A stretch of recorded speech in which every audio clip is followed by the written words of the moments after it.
திருவள்ளூர் மாவட்டம் கும்மிடிப்பூண்டி அடுத்த சிந்தலக்குப்பம் பகுதியில் உள்ள இரும்பு தரம் பிரிக்கும் தனியார் தொழிற்சாலையில் திடீரென தீப்பற்றி பயங்கர தீ விபத்து ஏற்பட்ட நிலையில் விரைந்து வந்த தீயணைப்பு வீரர்கள் தீயை அணைக்கும் பணியில் ஈடுபட்டனர். கூடுதல் விவரங்களோடு இணைகிறார் எமது செய்தியாளர் மகேஷ். மகேஷ், வணக்கம். கள நிலவரம். வணக்கம் அர்ச்சினி. கும்மிடிப்பூண்டி சிப்காட் பகுதியை ஒட்டிய சிந்தலக்குப்பத்தில் செயல்பட்டு வரக்கூடிய சென்னை கிரம்ஸ் எனப்படும் தனியார் இரும்பு பொருட்கள் தரம் பிரிக்கும் தனியார் தொழிற்சாலையில திடீரென பயங்கர தீ விபத்தானது ஏற்பட்டது. இந்த அதிகாலை தொழிற்சாலையில் அருகாமையில் உள்ள மின்மாற்றி திடீரென அதிக சத்தத்துடன் வெடித்து சிதறிய நிலையில அதே நேரத்தில் தொழிற்சாலையிலும் இந்த தீ விபத்தானது ஏற்பட்டது.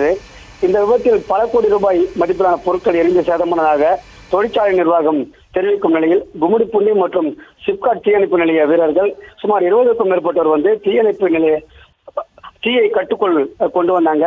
தீ விபத்தின் போது தொழிற்சாலைக்குள் இருந்த பொருட்கள் அதிக சத்தத்துடன் வெடித்து சிதறியதால அருகாமையில் உள்ள சிந்தலக்குப்பம், புதுப்பேட்டை, சிறுபுல்பேட்டை உள்ளிட்ட கிராம மக்கள் அச்சத்தில் உறைந்து போனாங்க என்று சொல்லலாம். குறிப்பா சிப்காட் தொழிற்பேட்டை தொழிற்பேட்டையை சுற்றியுள்ள கிராமங்களில் உள்ள தொழிற்சாலைகளும் இந்த சட்டவிரோதமான தங்கும் விடுதிகள் உள்ளன. இந்த தங்கும் விடுதிகள்ல இருக்கிற வடமாநில தொழிலாளர்களும் அச்சத்துல உள்ளாங்க. அஸ்வினி, விவரங்களை வழங்கியமைக்கு நன்றி மகேஷ்.